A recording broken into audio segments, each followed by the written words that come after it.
It was a cold November morning, the kind that made metal tools sting against bare hands and breath turned to fog in the air.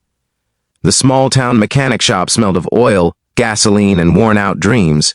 Inside, under the dim light of a flickering bulb, sat Ryan Brooks, a man whose life had been nothing but a series of breakdowns he couldn't fix. Once he had a wife, a baby on the way, and a future built on love. But fate had other plans. A drunk driver took both from him in one cruel night 5 years ago, leaving Ryan with nothing but silence, grief, and the hum of engines that were easier to repair than the shattered pieces of his heart. That morning, he was halfway through fixing a rusted pickup when he heard the soft, uneven rumble of a car crawling into the shop's lot. The hood was shaking, the engine sputtering like it was gasping for its last breath. Out stepped a woman in her early 30s, wrapped in a worn brown coat, her hair loosely tied back, and worry written all over her face. She held the hand of a small boy, maybe 6 or 7, whose shoes looked a size too small and whose eyes had that innocent sparkle that only kids who've seen struggle and still find hope can have. Before we go any further, if you believe in kindness, second chances, and the power of simple good deeds to change lives, take a second to like, comment, share, and subscribe to the channel. Because this story is going to remind you that sometimes, love finds you when you least expect it. The woman's name was Maya Carter. Her car, an old silver Honda Civic, had given up on her halfway to work. She explained, almost apologetically, that she couldn't afford much, that she just needed the car to run long enough to keep her job at the diner across town. Ryan listened quietly, nodding, as he took the keys and popped the hood.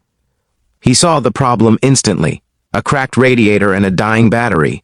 It wasn't a quick fix, and it wasn't going to be cheap, but when he looked up and saw the little boy clutching his mother's coat, trying to stay warm in the chilly morning breeze, something inside him softened. That small hand, that quiet trust. It reminded him of the son he never got to hold. Ryan swallowed hard, blinked back the ache in his chest and said, "I'll take care of it." Maya's eyes flickered with relief, though confusion followed when she asked how much it would cost. Ryan simply said, "Let's just get it running first." He spent the rest of the afternoon under that hood, replacing, patching, and tuning every part he could salvage. The boy, Eli, sat on a bench nearby, watching him with wide eyes. At one point, Eli shuffled closer and asked, "Mister, do you fix cars because you like helping people?" Ryan paused, tightened a bolt, and replied softly, "I fix things because sometimes fixing is all I know how to do." By sunset, the engine purred to life again.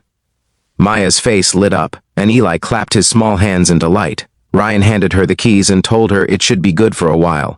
When she asked again what she owed, he hesitated. He could have asked for at least $100, but instead, he just said, "Don't worry about it." Maya froze. Her lips trembled as she said, "I can't take that for free." But Ryan shrugged, wiped the grease from his hands, and said, "You just pay it forward someday." Her eyes filled with tears. She whispered a thank you that carried more emotion than he'd felt in years.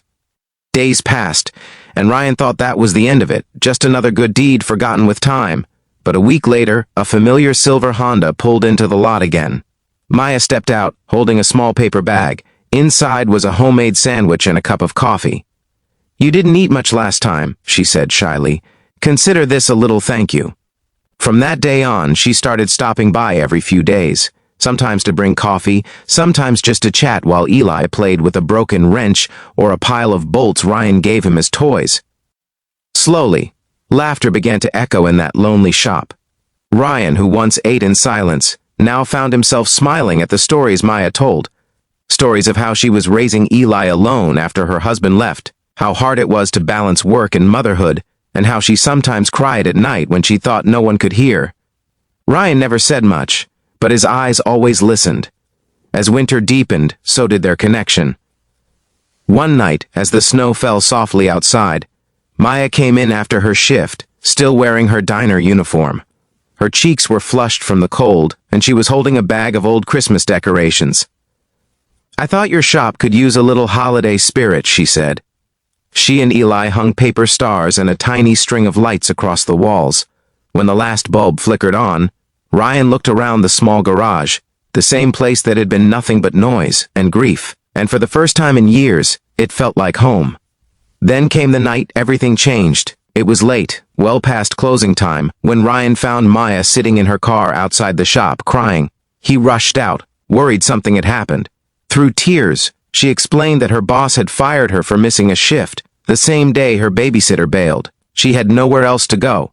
Ryan didn't think twice. He offered to let her and Eli stay in the spare room above his shop until she figured things out. It was small, a bed, a stove, and a window that barely closed.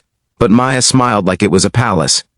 Eli immediately curled up on the bed, clutching an old teddy bear, and fell asleep. Maya looked at Ryan and said softly, "You didn't have to do this." He replied, "Maybe I did." In the weeks that followed, they became a makeshift family. Ryan would take Eli to school in the mornings before opening the garage, and at night, they'd all share dinner at the little table upstairs. Eli started calling him Uncle Ryan, and though Ryan smiled when he heard it, a part of his heart wished it meant. Maya noticed how Ryan would glance at old photos he kept on the workbench. A young woman with kind eyes and a baby bump, frozen forever in time. One night she finally asked, "Was that your family?" He nodded. The silence that followed was heavy, filled with the unspoken pain of loss and the quiet understanding between two broken souls. Winter melted into spring, and with it came a fragile sense of hope. Maya found a new job at a nearby grocery store. Eli's laughter filled the garage each day after school, and Ryan's shop started doing better. Word spread that he was the mechanic who never turned anyone away. For the first time in years, Ryan felt alive again. Then, one Sunday afternoon, as they sat together eating sandwiches outside the shop, Maya said something that made him stop mid-bite. Her voice trembled as she looked at him and whispered, "Ryan, do you want to be my son's father?" He stared at her, stunned. The world seemed to go silent except for the wind rustling the trees. She continued, "You've been more of a father to Eli than anyone ever has. You fix more than cars, Ryan. You fix people. You fixed us." Her eyes shimmered with tears, not of sorrow but of gratitude and love. Ryan didn't know what to say. He felt the old walls inside him, the ones built from years of pain and guilt, start to crack. He looked over at Eli, who was drawing in the dirt with a stick, smiling, humming, happy. Ryan swallowed hard and said, almost in a whisper, "I don't know if I remember how to be a father." Maya smiled and replied, "Then we'll learn together." That night, as the sun dipped behind the hills, Ryan stood outside the shop, the light from the window spilling onto the gravel. Inside, Maya tucked Eli into bed, humming softly, and for the first time since his wife and child had died, Ryan looked up at the sky and didn't feel alone. He whispered, "Thank you" to the stars, not because everything was perfect, but because, somehow, life had given him another chance. Weeks later, he officially closed the shop early one Friday evening. A sign hung on the door, "Gone for the weekend, family time." He took Maya and Eli on a small road trip to the lake, where he used to fish with his father. They laughed, skipped stones, and took pictures, something Ryan hadn't done in years when Eli called him Dad for the first time. It felt like the world had just started over. Months passed, and their little world grew stronger.